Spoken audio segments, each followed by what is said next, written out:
Bismillahirrahmanirrahim.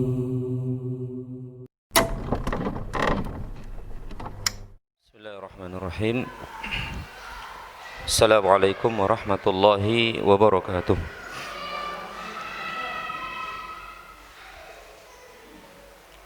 Innal hamdalillah nahmaduhu wa nasta'inuhu wa nastaghfiruh wa na'udzu billahi min shururi anfusina wa min sayyiati a'malina. Man yahdihillahu fala mudilla lahu wa man yudlil fala hadiya lahu. Asyhadu an la ilaha illallah wahdahu la syarika lahu wa asyhadu anna Muhammadan abduhu wa rasuluh. Allahumma salli wa sallim wa barik ala Muhammad wa ala alihi wa ashabihi ajma'in. Qala Allah Ta'ala, ya ayyuhalladzina amanu taqullaha haqqa tuqatih wa la tamutunna illa wa antum muslimun. Amma ba'd.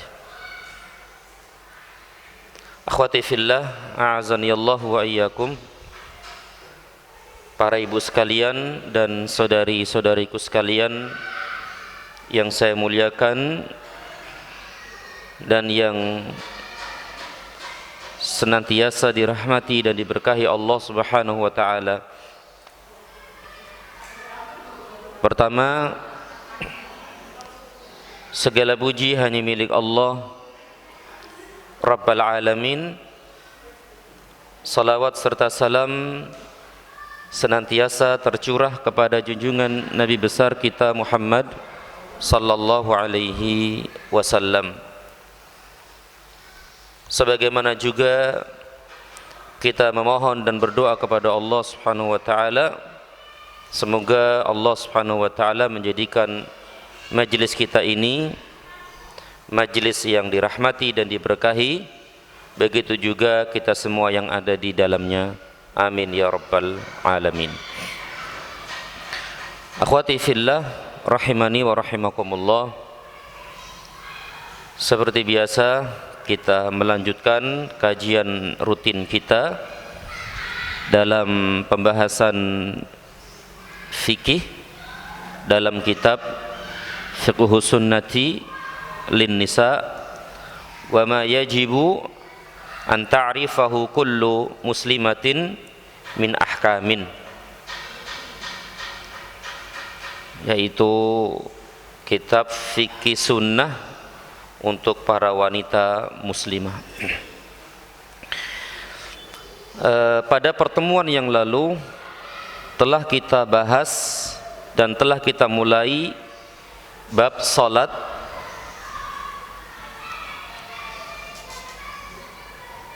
Di antara yang telah kita bahas adalah makna salat, arti salat baik menurut bahasa maupun menurut istilah. Dan telah kita bahas juga kedudukan salat dalam agama Islam. Tentu telah kita ketahui bersama bahwa salat memiliki kedudukan yang sangat agung dalam agama kita yang mulia ini. Kenapa? Karena salat adalah kewajiban yang paling ditekankan setelah dua kalimat syahadat, dan dia termasuk salah satu rukun dari rukun-rukun Islam yang 5. Dan salat adalah tiang agama. Tidak tegak Islam seseorang sebelum dia menegakkan salat. Kemudian juga salat adalah ibadah pertama yang dihisab nanti di akhirat. Begitu juga salat salah satu penyejuk pandangan Rasul sallallahu alaihi wasallam semasa hidupnya. Kemudian juga salat adalah wasiat terakhir, ya, wasiat terakhir Rasul sallallahu alaihi wasallam kepada umatnya sebelum beliau meninggal dunia. Dan salat adalah ibadah satu-satunya atau satu-satunya ibadah yang tidak dapat dilepaskan dari seorang muslim. Tidak bisa dilepaskan, tidak bisa dipisahkan dari seorang muslim. Berarti selama hidup seorang muslim tersebut, dia akan terus sholat sampai meninggal dunia. Dan telah kita bahas juga sholat, ya, memiliki keistimewaan yang tidak dimiliki oleh ibadah-ibadah yang lain. Salah satunya adalah Allah Subhanahu wa taala perintahkan langsung kepada Nabi sallallahu alaihi wasallam. Ya, Allah perintahkan langsung kepada Nabi sallallahu alaihi wasallam tanpa perantara dalam peristiwa Mi'raj. Dan di antara keistimewaan salat dibanding ibadah-ibadah yang lain adalah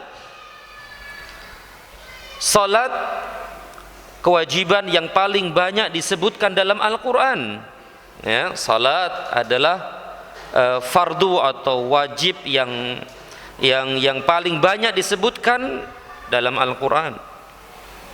Kemudian juga salat kewajiban pertama yang Allah wajibkan atas hamba-hambanya. Ya, kewajiban pertama. Dan yang terakhir, salat diwajibkan dalam sehari semalam 5 kali, berbeda dengan ibadah-ibadah yang lain. Ini diantara kedudukan salat dalam agama Islam. Dan ini sudah kita bahas panjang lebar di pertemuan yang lalu.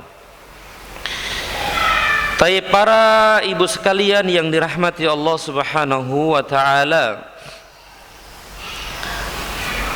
pembahasan kita berikutnya adalah hukum meninggalkan salat.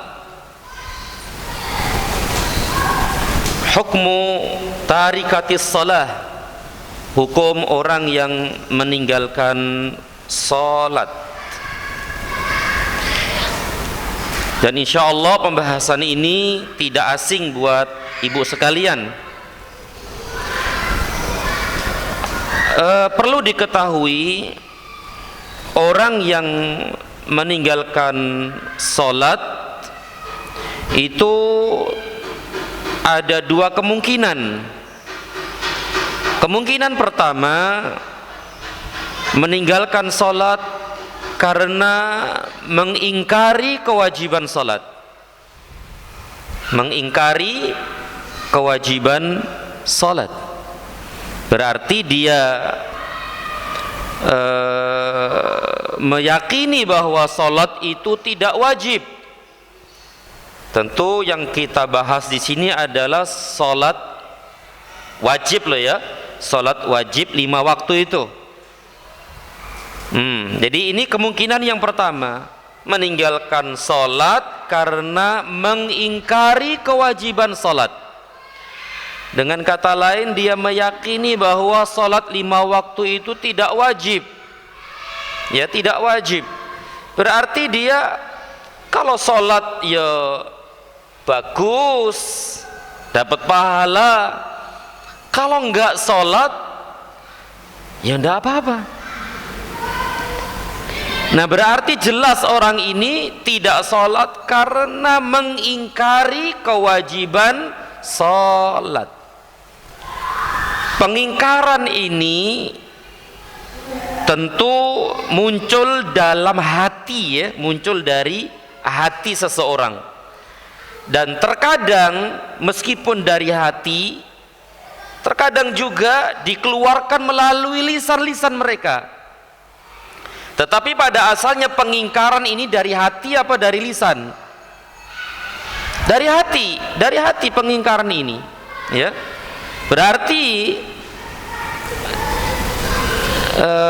Berarti kita tidak tahu ya siapa ini orang yang mengingkari kewajiban sholat, mana yang mengingkar dan tidak, kita nggak tahu, karena ini masalah hati, dan yang kalau hati ini diserahkan kepada Allah Rabbul Alamin. Taib.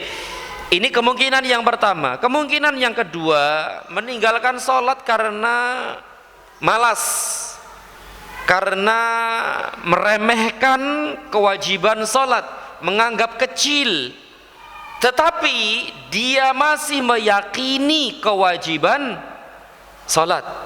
Dia masih meyakini kewajiban sholat. Nah,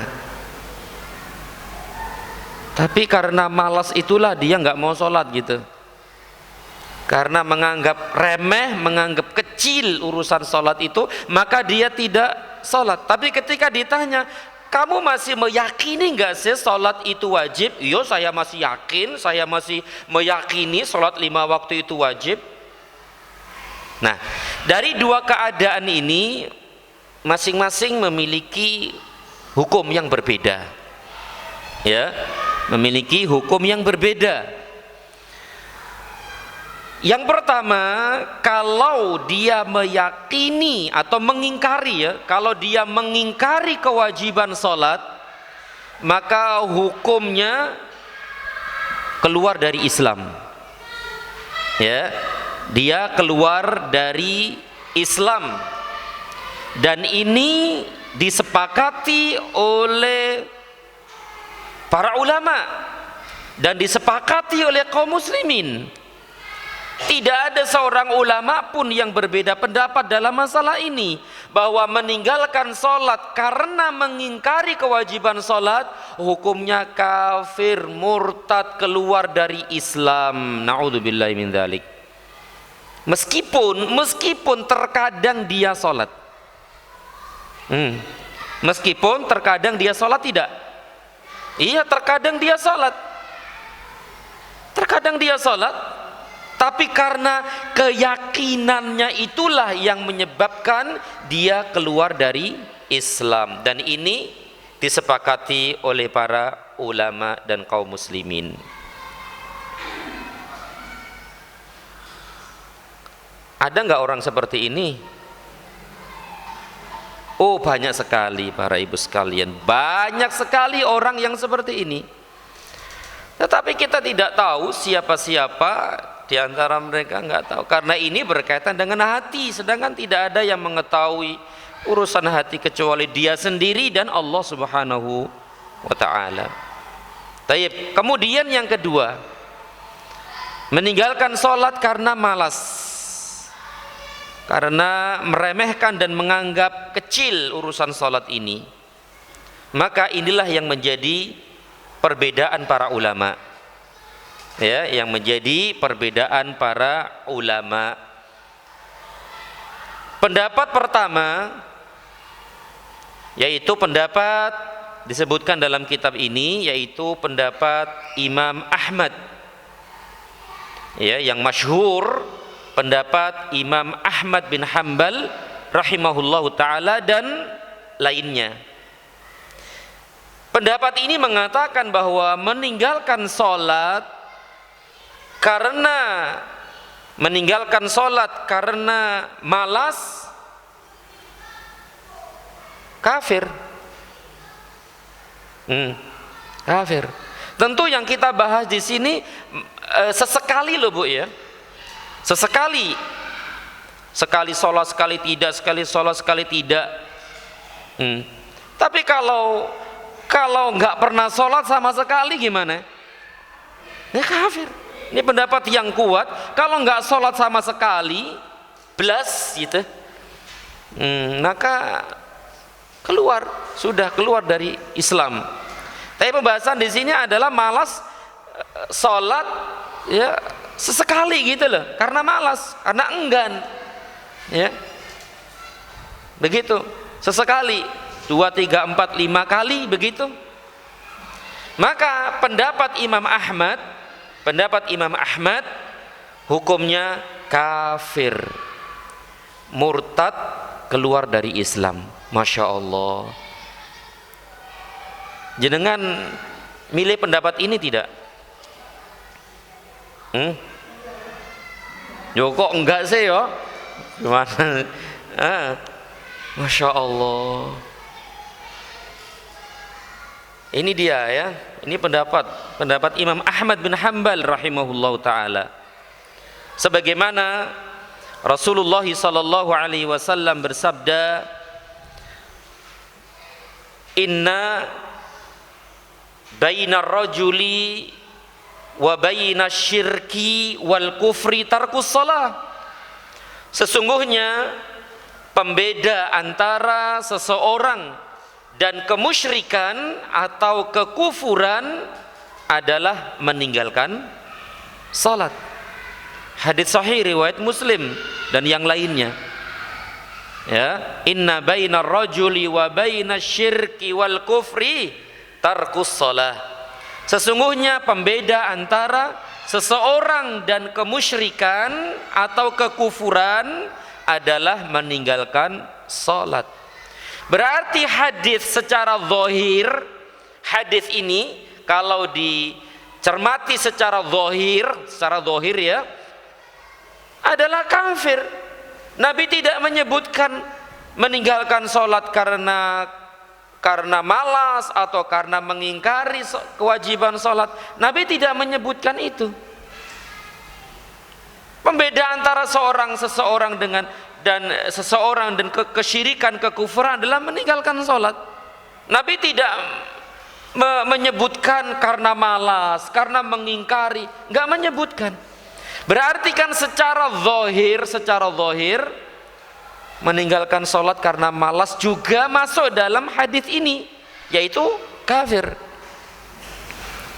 Ini menurut mazhab Imam Ahmad bin Hanbal rahimahullah dan sebagian ulama yang lain. Kemudian juga sabda Nabi sallallahu alaihi wasallam, al-ahdu alladzi bainana wa bainahumus shalah, faman tarakaha faqad kafar.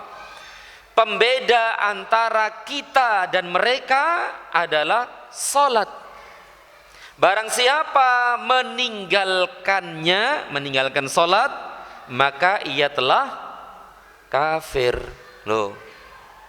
Sama hadis kedua ini pun demikian. Nabi tidak mengkhususkan ini karena mengingkari, karena ini malas, karena ini menganggap remeh. Tidak menyebutkan itu. Berarti kan secara zahirnya meninggalkan salat kafir sudah. Keluar dari Islam.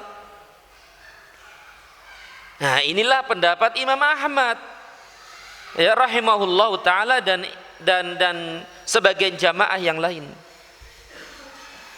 Berarti para ibu sekalian, hukuman dunia yang diterima bagi pendapat yang pertama ini, itu Bu ya, hukuman dunia dari pendapat yang pertama ini adalah gugurnya kewaliannya, gugur kewaliannya. Ini masih membahas pendapat yang pertama loh Bu ya, yaitu Imam Ahmad tadi itu loh dan jamaah yang lainnya. Ya, meninggalkan sholat karena malas itu tetap kafir, murtad, keluar dari Islam. Berarti hukuman dunia bagi orang seperti ini ya, konsekuensinya adalah gugur kewaliannya. Maksudnya apa ini gugur kewaliannya ini? Dia nggak bisa jadi wali dalam pernikahan misalnya.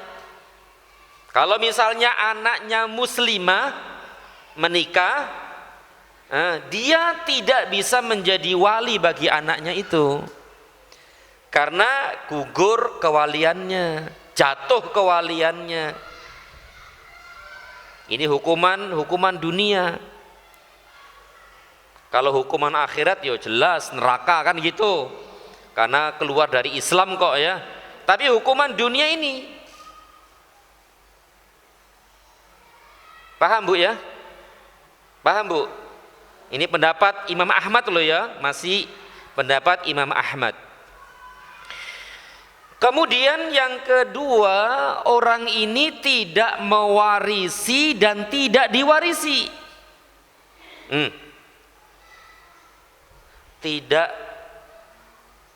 Tidak mewarisi dan tidak diwarisi. Artinya kalau dia mati, hartanya tidak bisa diambil oleh ahli warisnya. Dan kalaupun anak-anaknya yang muslim meninggal, atau misalnya istrinya yang muslimah meninggal, maka dia tidak dapat warisan. Masya Allah ya. Ini hukuman dunia yang mengerikan sekali ini. Kemudian juga yang ketiga, diharamkan baginya masuk Mekah. Diharamkan baginya masuk Mekah Al-Mukarramah, karena orang-orang kafir tidak boleh masuk kota Mekah. Masya Allah, masuk aja enggak, apalagi haji dan umrah kan gitu. Kemudian yang keempat, hukuman dunia bagi orang seperti ini adalah haram sembelihannya. Haram sembelihannya. Jadi sembelihan dia itu haram dimakan gitu loh. Sembelihan dia itu haram dimakan. Terus diapain dong Bu? Sembelihannya diapain kalau begitu? Ya dikasih singa sono, biar dimakan singa macan sono di kebun binatang. Masya Allah, ini sembelihannya saja itu loh nggak halal gitu loh, nggak halal, berarti haram dimakan. Padahal sembelihan ahli kitab itu halal nggak dimakan? Halal nggak? Halal. Kalau dia menyembelihnya seperti menyembelihnya seorang muslim. Ahli kitab, kalau dia menyembelih seperti menyembelihnya seorang muslim, halal dimakan sembelihannya itu.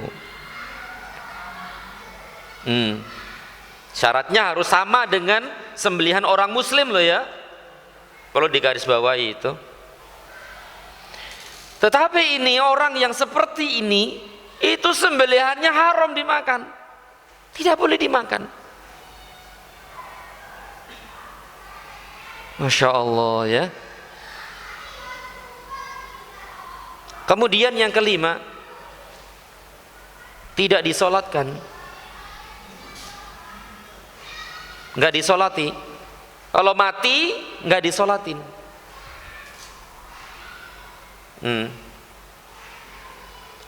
Berarti kalau nggak disolatin, didoain nggak? Ya enggak. Terus dikubur di mana? Nggak disolatin, oke, nggak disolat. Terus dikubur di mana? Di pemakaman mana gitu? Mereka boleh nggak Boleh nggak? Nggak boleh kan? Nggak boleh. Nah, terus dikubur di mana? Kalau dikubur di pekuburan kaum muslimin, di pemakaman kaum muslimin terganggu dengan azabnya itu. Nggak boleh dikubur di sono. Apalagi dikubur di pemakaman orang-orang kafir, ya nggak boleh lah bagi mereka. Dia mengira dia masih muslim nggak, ya kan ya? Berarti dikubur di mana? Yo dikubur nggak tahu di hutan belantara sono. Sono dikubur di jauh di gunung, puncak gunung sono, atau di mana lah begitu. Yang penting nggak bercampur, tidak bercampur dengan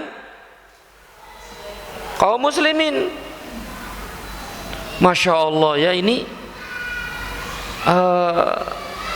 hukuman dunia yang sangat mengerikan sekali. Tentu kita membahas tentang hukum loh Bu ya.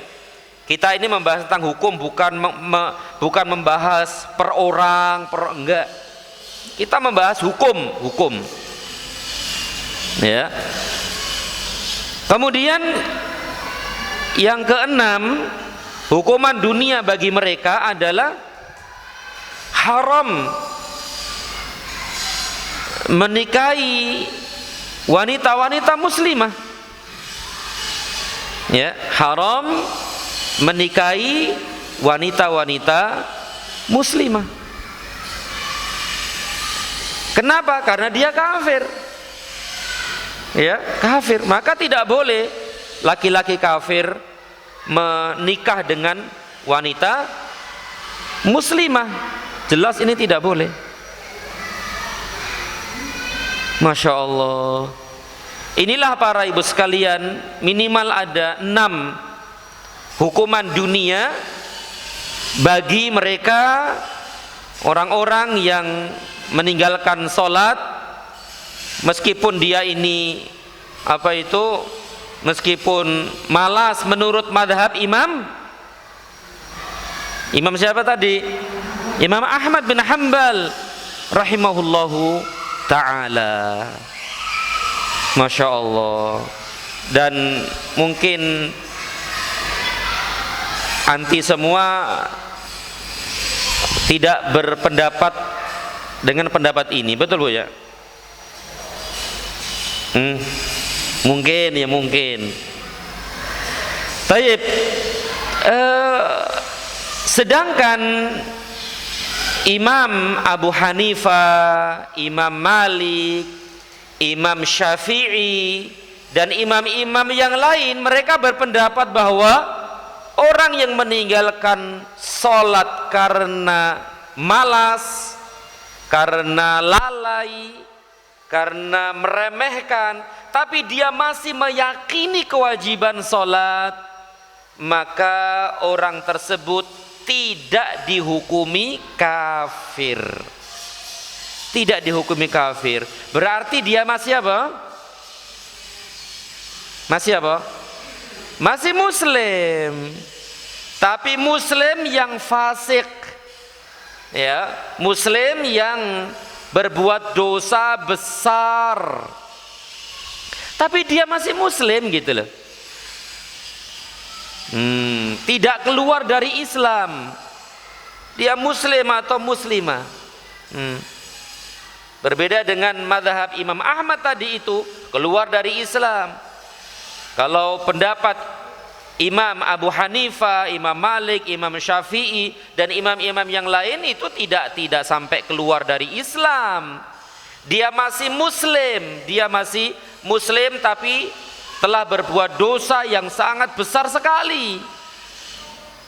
Berarti dia masih bisa menjadi apa Ibu? Wali. Dia mewarisi dan diwarisi. Dia boleh masuk Mekah, sembelihannya halal. Kalau meninggal ya disolat, dimandiin, dikafanin, disolatin, dikubur di pekuburan kaum muslimin. Dan dia pun boleh halal menikah dengan wanita-wanita muslimah. Ini. Nah, pendapat yang kedua ini, yaitu jumhur, mayoritas para ulama, yaitu Abu Hanifah, Imam Malik, Syafi'i dan yang lainnya, berarti ini jumhur, mayoritas ulama, mereka memahami dari dua hadis tadi itu, dari dua hadis apa tadi? Tentang perbedaan antara seorang dan kesyirikan, kekufuran adalah meninggalkan sholat. Kemudian hadis pembeda antara kita dan mereka adalah sholat. Barang siapa meninggalkannya maka ia telah kafir. Yang dimaksud dalam hadis tersebut kafir adalah kafir kecil. Kufrun asghar. Kufrun asghar itu apa? Kufur kecil. Karena sebagaimana yang anti ketahui, kufur itu kan ada dua. Ada kufur akbar, ada kufur asghar. Kalau kufur akbar itu keluar dari Islam. Kalau kufur asghar atau kufur kecil tidak keluar dari Islam, dia masih muslim. Sebagaimana syirik itu, Bu. Ada syirik akbar, ada syirik asghar. Kalau syirik besar itu mengeluarkan pelakunya dari Islam, sedangkan syirik kecil atau syirik asghar itu tidak mengeluarkan pelakunya dari Islam, meskipun dua-duanya namanya syirik. Begitu juga kufur. Kufur itu ada dua, ya, dua, kufur akbar dan kufur asghar. Kufur akbar itu mengeluarkan pelakunya dari Islam. Kalau mengeluarkan pelakunya dari Islam berarti dia kekal di dalam neraka selama-lamanya. Sedangkan kufur asghar itu tidak mengeluarkan pelakunya dari Islam. Berarti kalaupun dia masuk neraka, ada kemungkinan dia keluar darinya dan masuk surga. Sebagaimana kemunafikan. Kemunafikan ada berapa? Ada dua juga. Ada nifak akbar, ada nifak asghar. Nifak atau kemunafikan besar akbar itu mengeluarkan pelakunya dari Islam, berarti kekal di dalam neraka selama-lamanya. Sedangkan nifak atau kemunafikan asghar adalah tidak mengeluarkan pelakunya dari Islam, ya, begitu. Jadi menurut pendapat yang kedua ini, kufur dalam hadis-hadis tersebut adalah kufur kecil, kufur asghar, kufur yang tidak mengeluarkan pelakunya dari Islam, tetapi dia telah berbuat dosa yang sangat amat besar sekali, ya, sangat besar sekali. Masya Allah, ya. Berarti orang seperti ini, yaitu kufur kecil, dengan perbuatannya itu maka dia di bawah kehendak Allah. Nanti di akhirat di bawah kehendak Allah. Jika Allah mengampuni dosa itu, meninggalkan sholat itu, maka dia masuk surga. Tapi kalau Allah tidak mengampuni dosanya tersebut, maka dia masuk neraka untuk membersihkan dosa-dosanya tersebut. Pada akhirnya dia akan dikeluarkan dari neraka dan dimasukkan ke dalam surga dengan syafaat atau dengan rahmat Allah Subhanahu wa ta'ala. Sampai di sini paham Bu ya? Taib. Dalam kitab ini disebutkan, penulis berkata, langsung saya bacakan bahasa Indonesianya. Tetapi kedua kelompok tersebut sepakat bahwa orang yang meninggalkan salat karena malas adalah orang yang telah melakukan dosa besar yang paling besar setelah menyekutukan Allah. Setelah menyekutukan Allah. Maka apakah engkau rela, wahai saudariku muslimah, jika keislamanmu diperdebatkan? Tentu tidak akan rela lah keislaman kita diperdebatkan. Ya, begitu. Tapi yang jelas para ibu sekalian yang dirahmati Allah Subhanahu wa taala, sepakat para ulama, baik kelompok pertama maupun kelompok yang kedua, mereka sepakat bahwa meninggalkan dosa, meninggalkan sholat karena lalai, karena malas, karena enggan, karena menganggap remeh, maka itu termasuk dosa besar yang sangat besar sekali, ya, masya Allah. Bahkan disebutkan oleh Imam Ibnul Qayyim rahimahullah dalam kitabnya yang masyhur, yaitu judul bukunya adalah Salat dan Hukum Meninggalkannya, ya, buku Salat dan Hukum Meninggalkannya. Beliau mengatakan dalam kitab tersebut, siapa tadi beliau itu? Ibnul Qayyim rahimahullah ta'ala. Beliau mengatakan begini, yang artinya tidak ada perbedaan di kalangan kaum muslimin anna tarkas salah al-mafruḍah amdan min ghairi udhrin syar'i min a'zamidz dzunubi wa akbaril kabair. Kata beliau, tidak ada perbedaan di kalangan kaum muslimin bahwa meninggalkan sholat fardu secara amdan sengaja, tanpa uzur, tanpa adanya uzur syar'i, adalah dosa besar yang sangat besar dan termasuk akbaril kabair, termasuk dosa-dosa besar. Bahkan a'zamidz dzunub, dosa yang paling besar dan termasuk dosa dari dosa-dosa besar. Ini sepakat para ulama kaum muslimin, tidak ada perbedaan itu. Masya Allah.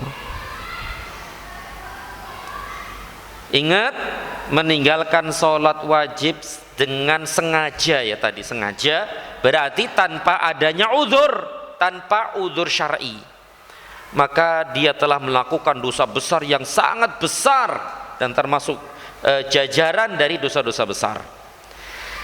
Kata beliau,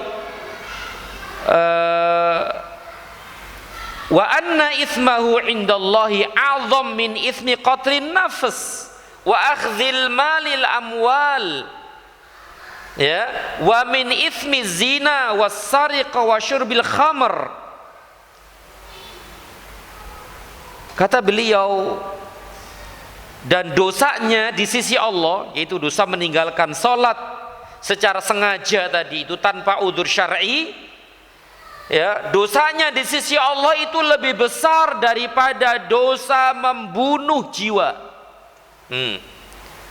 Lebih besar dari membunuh orang, Bu, bukan membunuh cecek, bukan. Lebih besar dosanya di sisi Allah daripada membunuh jiwa, membunuh manusia. Dan anti tahu semua, ya, dosa membunuh jiwa tanpa ada sebab syar'i itu dosa besar yang sangat besar. Pelakunya dirajam, kan pelakunya dibunuh. Kemudian apalagi itu, Bu? Mendapatkan laknat dari Allah, ya, mendapatkan siksa yang besar, siksa yang pedih di dalam neraka jahanam. Bahkan kata Rasulullah sallallahu alaihi wasallam, membunuh atau terbunuhnya jiwa seorang muslim itu lebih besar, ya, lebih besar di sisi Allah Subhanahu wa taala daripada hancurnya Ka'bah. Nanti ngebayang itu, hilangnya nyawa seorang muslim satu loh, Bu, satu, itu lebih besar di sisi Allah, lebih besar di sisi Allah daripada hancurnya Ka'bah. Ngebayang dosanya kayak apa itu? Membunuh. Dalam riwayat lain disebutkan, ya, dalam riwayat lain disebutkan hilangnya nyawa seorang muslim, ya, hilangnya nyawa seorang muslim itu lebih besar daripada hancurnya dunia ini. Dengan kata lain, hancurnya dunia ini itu lebih ringan di sisi Allah daripada terbunuhnya seorang muslim. Ngebayang kaya apa dosanya membunuh? Ternyata kata beliau, meninggalkan sholat itu lebih besar dari itu dosanya. Masya Allah. Loh, kenapa kok kabar beritanya kok lebih heboh pembunuhan daripada ninggalin sholat, Bu, ya? Pernah nggak diekspos gitu? Ninggalin sholat hukumannya ini, pernah nggak? Ya nggak pernah. Karena karena banyak dari kaum muslimin yang tidak tahu tentang masalah ini. Karena banyaknya kaum muslimin yang tidak paham masalah ini. Yang seharusnya ninggalin sholat inilah yang diekspos. Yang beritanya viral, ya harus begitu harusnya. La haula wala quwata illa billah. Sedangkan ukhti, ya Allah, banyak sekali ya dari kaum muslimnya nggak sholat itu banyak banget, banyak banget. Seakan-akan biasa aja kan gitu ya, biasa aja nggak sholat itu. Kalau disuruh sholat malah ini hak asasi, ini hak saya kok mau sholat nggak sholat urusanku. Kok mau ikut-ikutan aja sama urusan orang lain? Ya kalau begitu gimana ini? Ya, taib, kita lanjutkan. Jadi kata beliau, dosanya di sisi Allah itu lebih besar, lebih agung dari dosa membunuh jiwa. Tidak hanya itu, wa akhdhil mal, dan lebih besar pula dosanya, lebih besar dosanya dari mengambil harta orang lain. Lebih besar dosanya dari merampok, dari mencuri. Coba itu, mencuri hukumannya apa? Dalam Islam mencuri apa hukumannya? Potong tangan. Kalau ngerampok,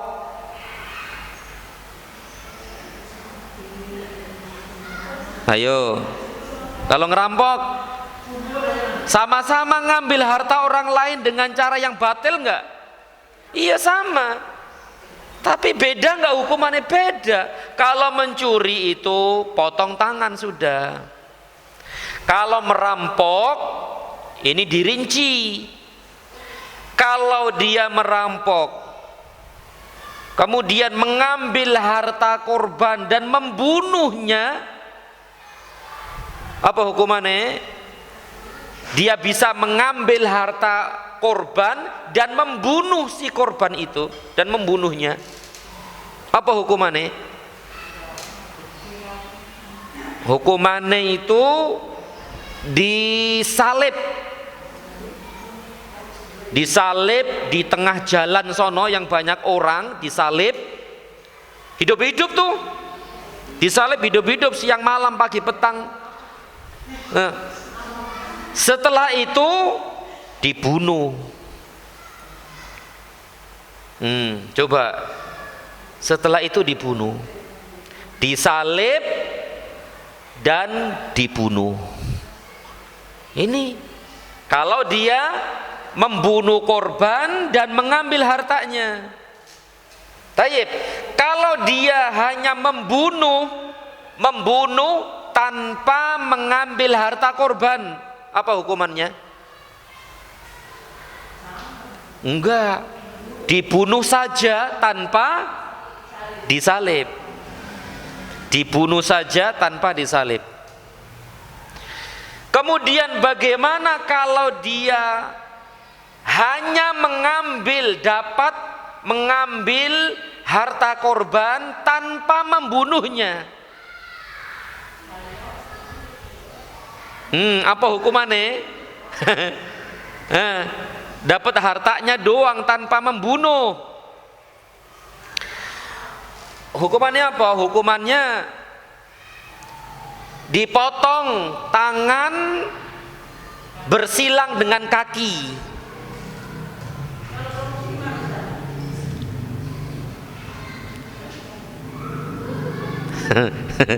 Masya Allah, semangat banget. Wah, ini panas kayaknya ini. Taib, taib, ya. Jadi kalau dia hanya mengambil harta korban tanpa membunuhnya, potong tangan bersilang dengan kaki. Berarti apa? Tangan kanan dengan kaki kiri.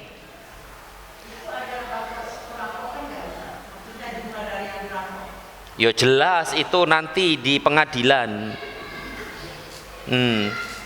Taib, kalau dia tidak mengambil harta orang lain, tidak membunuh korban dan tidak mengambil harta korban, apa hukumannya?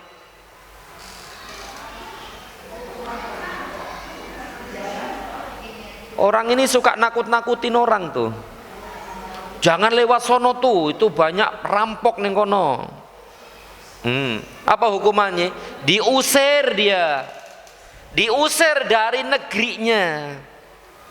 Nggak tahu diusir kemana lah begitu. Kalau di sono melakukan itu lagi gimana? Ya ntar muter-muter aja piye. Maka kalau memang nggak bisa diusir sono sini, di penjara aja kan gitu. Di penjara kan sama aja dengan diusir kan gitu Bu ya, dijauhkan dari lingkungannya kan. Nah ini hukuman rampok ya, mengambil harta dengan cara yang batil. Ternyata meninggalkan sholat itu lebih besar dosanya juga dari mencuri merampok ini.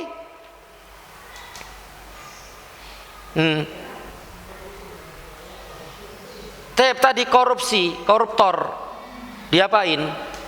Ya wallahu alam, kita serahkan kepada yang berwenang. Karena korupsi ini termasuk mencuri enggak? Dibilang mencuri ya enggak mencuri.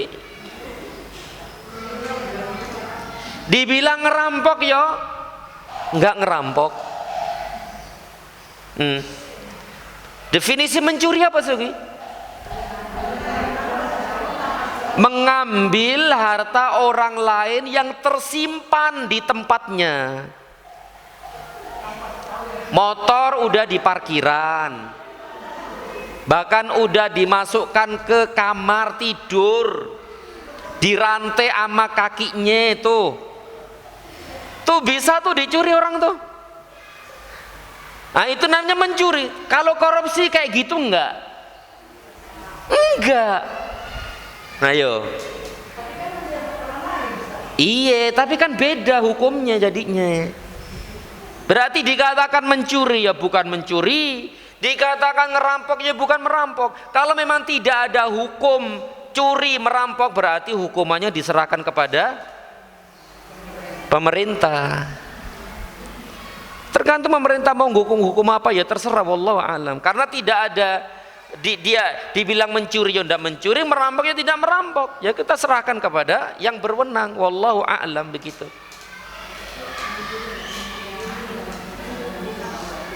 Kan korupsi kan bukan mencuri kan Bu ya, kayak bukan modelnya bukan mencuri, modelnya bukan mencuri.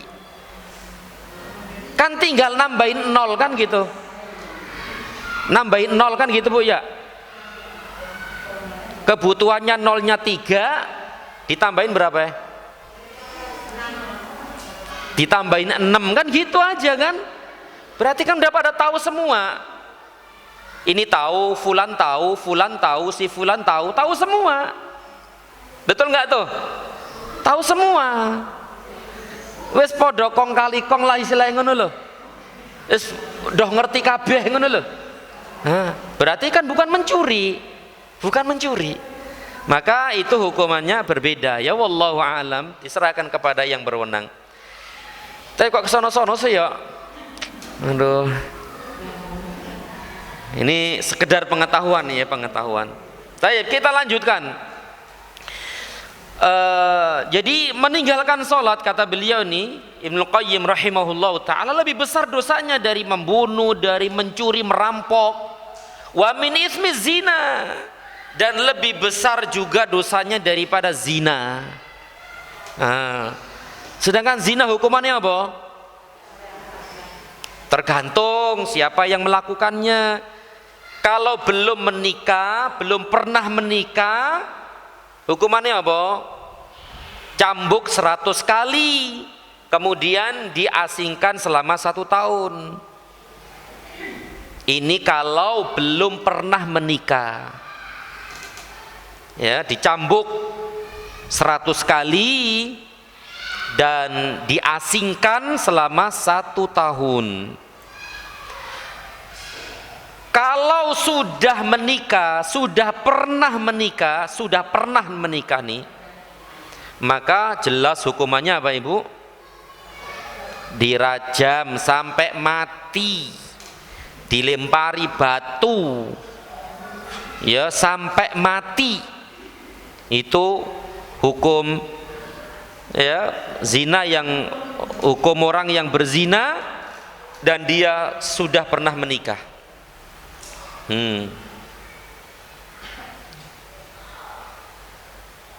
Kalau yang lakinya belum pernah menikah, yang perempuannya sudah pernah menikah, gimana? Yang satu belum, yang satu udah. Berarti hukumannya gimana? Ya yang satunya dicambuk, yang satunya ya dirajam, kan gitu aja. Berbeda dengan liwat, berbeda dengan homo. Kalau homo itu dia udah menikah, belum menikah, bunuh, sudah bunuh. Kalau homo itu, kalau iya homo, maka dua-duanya dibunuh, tidak peduli dia udah menikah atau belum, kan gitu. Nah, taib. Kemudian lebih besar juga dosanya dari sariqah, mencuri tadi ya, mencuri termasuk. Wa syurbul khamr, dan minuman keras, minum khamr. Masya Allah ya. Dan barang siapa yang melakukan itu, maka dia telah mendapatkan hukuman dari Allah, mendapatkan kemurkaan dari Allah dan kehinaan fid dunya wal akhirah, di dunia dan di akhirat. Ini menurut beliau ya, Syekhul Islam Ibnul Qayyim rahimahullahu ta'ala dalam kitabnya As-Shalah wa Hukmu Tarikiha, dan hukum meninggalkannya. Masya Allah, berarti Bu, meninggalkan sholat itu luar biasa besar banget dosanya, ini besar banget dosanya. Karena sholat itu memiliki kedudukan yang sangat besar sekali dalam agama Islam, sebagaimana telah kita bahas sebelumnya. Tapi para ibu sekalian yang dirahmati Allah Subhanahu wa taala, tapi sangat disayangkan banyak dari kaum muslimin ya yang meninggalkan salat, baik itu dengan mengingkari kewajiban salat ataupun dengan malas. Masya Allah, bagaimana Allah akan menolong Islam ini kalau orang-orangnya seperti itu kan ya. Masya Allah. Bahkan orang yang mau mati saja nggak sholat. Ada Bu ya? Udah orang mau mati nih, nggak sholat gitu. Sakit hanya bisa berbaring di rumah sakit itu, nggak sholat. Ya kecuali kalau tidak bisa, itu urusannya lain. Tapi ini betul-betul bisa, dia sadar gitu loh. Tapi nggak sholat dengan berbagai macam alasan. Alasannya bajunya najis, badannya kena najis, kemudian nggak bisa wudhu, nggak bisa tayamum, alasannya nggak bisa ngadep kiblat, dan yang lainnya dengan berbagai macam alasan. Akhirnya dia nggak sholat gitu loh. Padahal dia udah sakit kayak seperti itu dan sebentar lagi mati. Dan masya Allah, naudzubillahi min dzalik ya. Naam. Tapi para ibu sekalian yang dirahmati Allah Subhanahu wa taala, inilah poin hukum meninggalkan sholat. Sampai di sini nggak ada masalah insya Allah ya. Insya Allah nggak ada masalah. Tapi kita lanjutkan para ibu sekalian. Poin berikutnya adalah adadul faraid, jumlah sholat fardu. Jumlah sholat fardu. Sholat terbagi menjadi dua. Apa itu? Sholat fardu dan sholat sunnah. Sedangkan sholat fardu kalau ditinggalkan dengan sengaja, maka dia telah berbuat maksiat kepada Allah. Ya, sholat fardu kalau ditinggalkan secara sengaja, maka dia telah berbuat maksiat kepada Allah. Dan sholat fardu ini terbagi menjadi berapa? Sholat fardu dibagi menjadi berapa?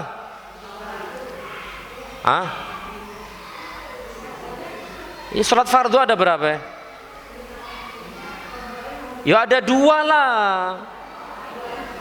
Pertama fardu ain. Fardu ain, dan yang kedua fardu kifayah. Kalau fardu ain itu berarti sholat yang diwajibkan atas setiap muslim baligh, berakal, baik laki-laki maupun perempuan, baik itu merdeka atau budak. Fardu ain berarti setiap muslim berakal, baligh dan seterusnya. Kalau fardu kifayah,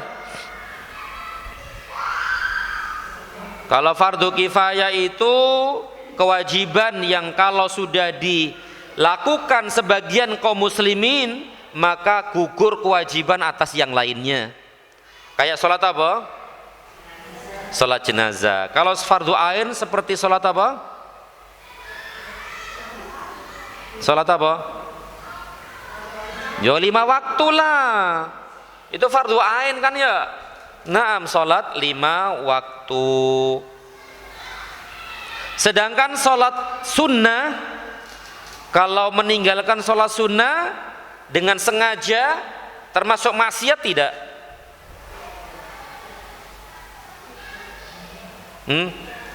Meninggalkan sholat sunnah sengaja termasuk maksiat tidak? Ya tidaklah. Sholat sunnah kok ya, sholat sunnah. Misalnya sholat witir, sholat qobliyah ba'diyah dan yang lainnya, ya tidak berdosa maksudnya ya, tidak berdosa. Kecuali kalau dia bernazar.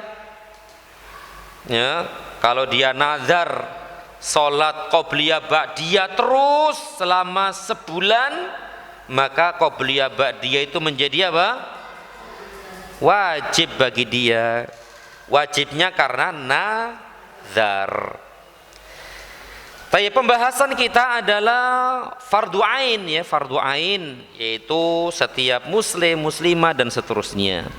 Dan jelas salat 5 waktu itu salat fardu ain itu ada 5, yaitu apa? Maghrib, isya, subuh, luhur, asar, atau subuh, luhur. Enaknya dimulai dari mana, Bu? Enaknya dimulai dari mana? Ngitunge dari zuhur. Naam, ngitungnya dari zuhur. Kenapa Ibu dari zuhur? Ya meskipun nggak apa-apa sih dari subuh, nggak masalah, tapi tepatnya dan enaknya itu zuhur. Kenapa Ibu? Karena waktu-waktu sholat ini pertama Jibril datang kepada Nabi itu di waktu zuhur. Kan dulu sudah kita sampaikan kan, waktu-waktu sholat itu ditetapkan di Mekah atau di Madinah? Baik, sholat 5 waktu saja dulu. Sholat 5 waktu ditetapkan di mana? Di Mekah atau di Madinah? Dulu sudah tuh. Isra Mi'raj dulu, Isra Mi'raj. Kan 5 waktu kan Bu ya? Nah, itu di Mekah atau di Madinah?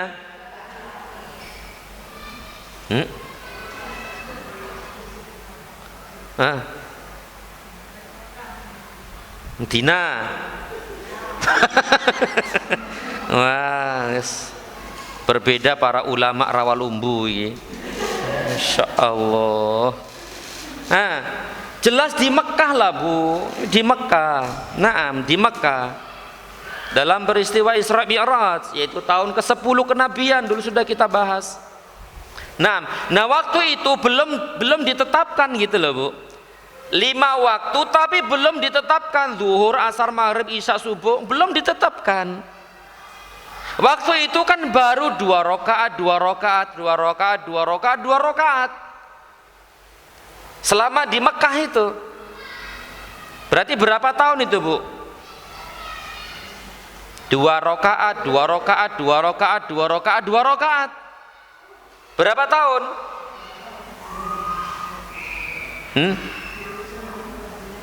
Dan itu belum ditetapkan. Zuhur belum, asar belum, maghrib belum. Masih 2 rakaat, 2 rakaat, 2 rakaat gitu lah. Jelas 3 tahun lah Bu. Nabi hijrah tahun keberapa? 13 kan? Nah, masuk 14 begitu. Berarti kan 10, 11, 12, 13. Selama 3 tahun di Mekah, Nabi dan para sahabat sholatnya itu 2 rakaat, 2 rakaat, 2 rakaat, 2 rakaat, 2 rakaat selama 5 kali dalam sehari. dan belum ditetapkan waktunya. Nah, ditetapkan waktunya itu ketika berada di Madinah setelah hijrah. Nah, penetapan waktu itu Jibril datang kepada Nabi untuk ngasih tahu ini zuhur, asar, maghrib. Itu pertama kali di waktu apa? Di waktu zuhur. Jibril datang kepada Nabi di waktu zuhur. Ini waktunya wahai Muhammad, salatlah. Salat zuhur, kemudian beliau salat. Kemudian di waktu asar Jibril datang lagi kepada Nabi. Ini waktu asar, salatlah. Kemudian beliau salat. Setelah itu Jibril pergi, kemudian datang lagi di waktu maghrib. Ya, datang di waktu maghrib, kemudian Jibril perintahkan Nabi untuk sholat maghrib. Kemudian datang lagi di waktu isya, kemudian datang lagi di waktu subuh. Dari sinilah untuk memulai sholat 5 waktu itu dimulai dari sholat zuhur, karena pertama kali Jibril datang kepada Nabi untuk menetapkan waktu-waktu itu di waktu zuhur. Maka ngitungnya adalah zuhur, asar, maghrib, isya, subuh. Begitu, Bu. Wallahu a'lam.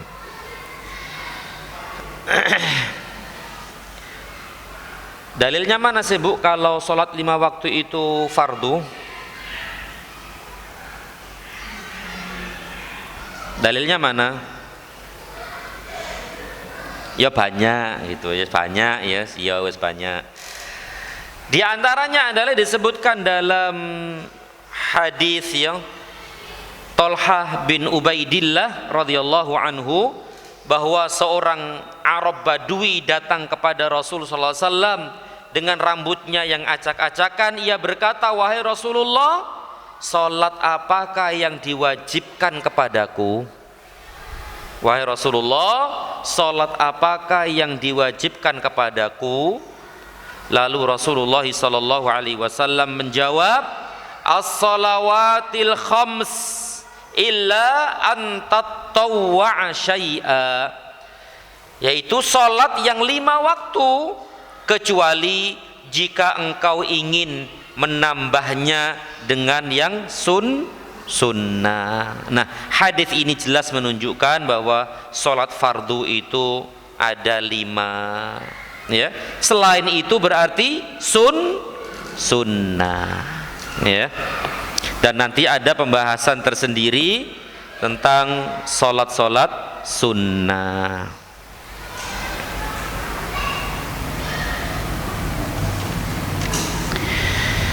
Nah, para ibu sekalian yang dirahmati Allah Subhanahu wa ta'ala,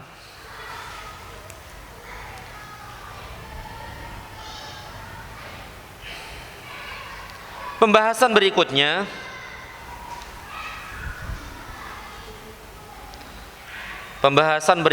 adalah mawaqitus shalah, waktu-waktu salat.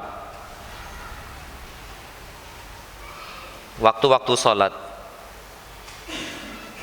yaitu zuhur itu kapan, asar itu kapan, ya, maghrib, isya, dan subuh itu kapan waktunya. Nah itu.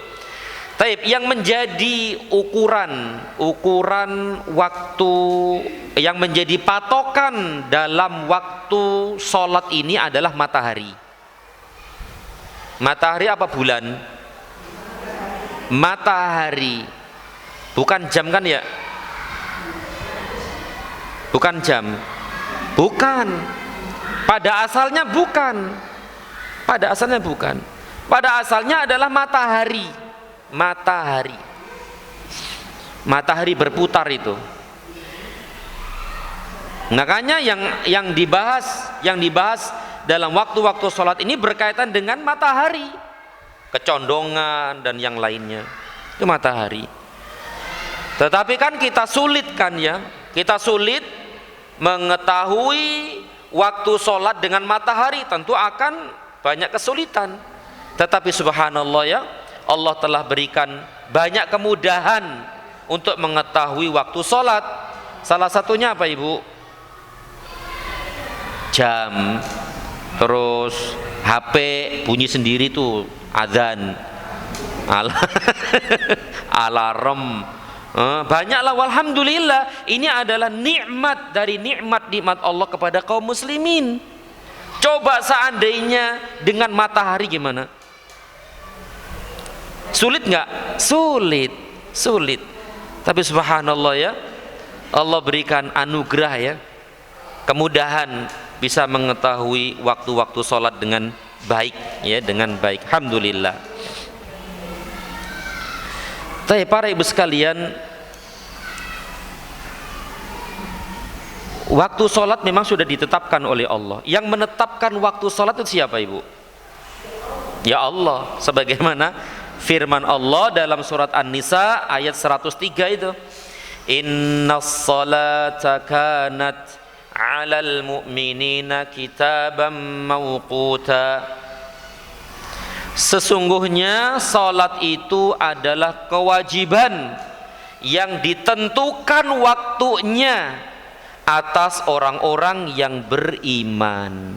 Nah, udah ditentukan oleh Allah, ditetapkan oleh Allah melalui Rasulullah sallallahu alaihi wasallam, melalui Jibril, kemudian melalui Nabi kita Muhammad sallallahu alaihi wasallam.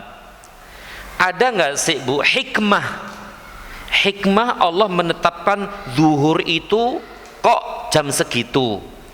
Kenapa asar kok jam segitu? Kenapa maghrib isya kok jam segitu? Kenapa kok subuh jam segitu? Ada hikmahnya nggak sih?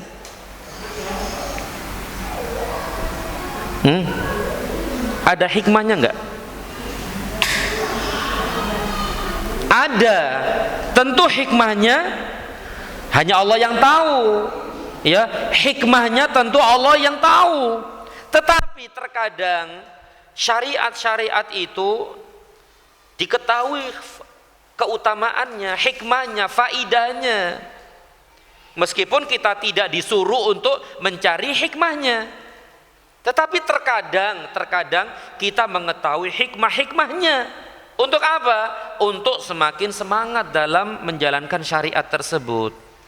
Tapi di antara hikmahnya dikatakan oleh sebagian ulama, di antara hikmah tentang waktu-waktu sholat ini, kenapa zuhur itu jam segini, asar, maghrib, isya, subuh, agar dalam pelaksanaan sholat itu tidak capek dan tidak bosan. Ini faedah atau hikmah yang pertama, agar tidak terasa membosankan dan tidak merasa kecapean.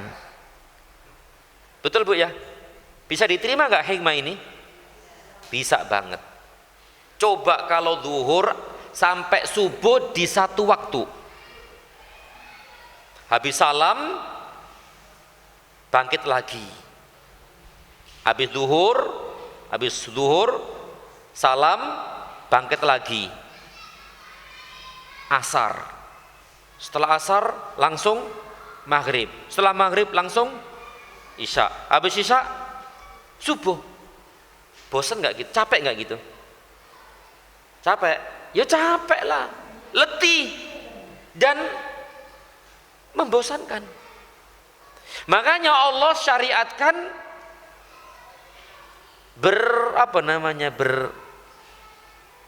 berloncat-loncat gitu ya.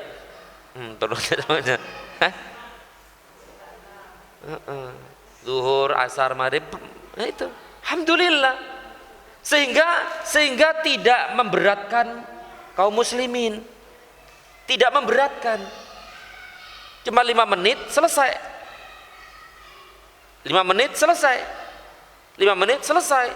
Lanjutin masak, mencuci, ngepel. Alhamdulillah, nikmat gak? Nikmat. Berarti sholat itu terasa mudah gitu loh Bu, terasa ringan kalau dijadikan seperti ini. Coba kalau dijadikan satu waktu gitu, 5 waktu ini berat. Paham sampai di sini? Nah, yang kedua, di antara hikmah waktu-waktu sholat ditetapkan waktu-waktu sholat ini agar hubungan seorang hamba dengan Allah itu tidak terputus. Agar hubungan antara seorang hamba dengan Allah tidak terputus. Zuhur kita diingetin sholat, oke sholat. Setelah itu kita bekerja lagi. Setelah bekerja lali nggak? Kadang-kadang lali nggak? Lalai sama Allah nggak? Iya. Kemudian diingatkan lagi maghrib, isya, asar. Setelah sholat, ingat Allah, zikir sama Allah, berdoa dan seterusnya, beraktivitas kembali. Setelah beraktivitas, kita beraktivitas, kadang-kadang lalai dengan Allah, diingetin lagi maghrib, kemudian diingetin lagi isya. Setelah itu istirahat, capek dari aktivitas duniawi, capek, diingetin lagi apa? Dibangunin subuh, sholat subuh, subhanallah. Jadi selalu hati ini terpaut kepada Allah, hati ini selalu ingat Allah. Coba kalau di satu waktu ingat Allah di berapa menit itu? Berapa menit? Misalnya 15 menit.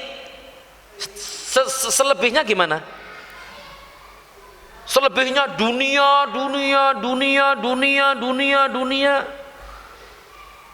Lupa dengan Allah Rabbul Alamin.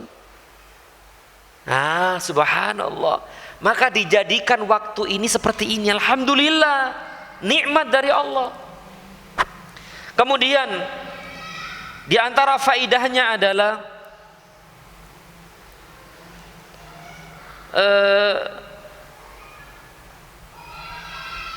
Allah ingin menunjukkan di waktu-waktu tersebut, Allah ingin menunjukkan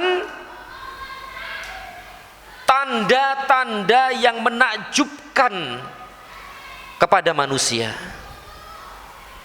Ya, Allah ingin menampakkan tanda-tanda yang menakjubkan yang bisa dilihat oleh manusia di waktu-waktu itu.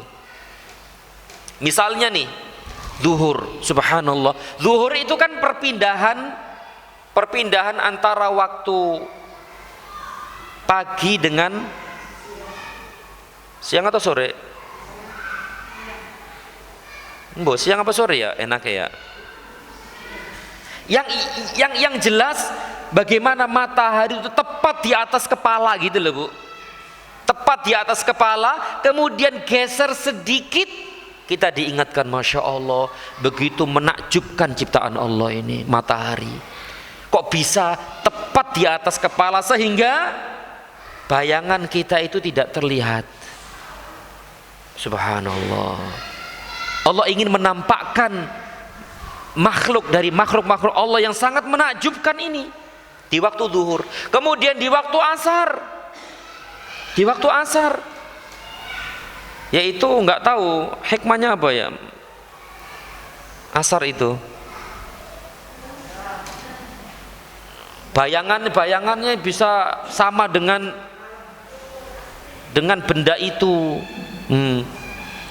Kemudian maghrib tenggelam. Coba, benda segitu besarnya bisa tenggelam dan tidak terlihat lagi. Tanda Allah yang sangat menakjubkan, alamat ayat-ayat Allah yang sangat menakjubkan, tenggelam matahari itu. Kemudian isya, hilangnya cahaya merah yang ada di sana itu hilang. Yang awalnya terang benderang itu merah di sebelah barat hilang, menunjukkan akan tanda-tanda kebesaran Allah Subhanahu wa taala. Kemudian subuh, perpindahan dari malam ke siang, pagi tuh, dengan terbitnya fajar sampai terbitnya matahari. Ini menunjukkan akan tanda-tanda kebesaran dan keagungan Allah Rabbal Alamin. Ini diantara hikmah ya, diantara hikmah dan faidah dijadikan waktu-waktu sholat. Dan untuk lebih rinci akan kita bahas nanti insyaallah di pertemuan yang akan datang insyaallah taala. Kapan duhur, asar, maghrib, isya dan subuh itu kita bahas nanti insyaallah. Baik, udah jam mau maghrib. Kita cukupkan sampai di sini. Semoga bermanfaat dan semoga Allah Subhanahu wa taala selalu memberikan hidayah dan taufik kepada kita semua. Dan semoga Allah Subhanahu wa taala memudahkan kita dalam beramal saleh, dalam beribadah kepadanya, dan semoga Allah Subhanahu wa taala mengampuni dosa dan kesalahan kita dan memasukkan kita semua dan keluarga kita semua di dalam surganya. Amin ya rabbal alamin. Wa sallallahu ala Muhammad wa ala alihi wa sahbihi wa sallam. Subhanakallahumma wa bihamdika asyhadu an la ilaha illa anta astaghfiruka wa atubu ilaik. Wassalamu alaikum warahmatullahi wabarakatuh.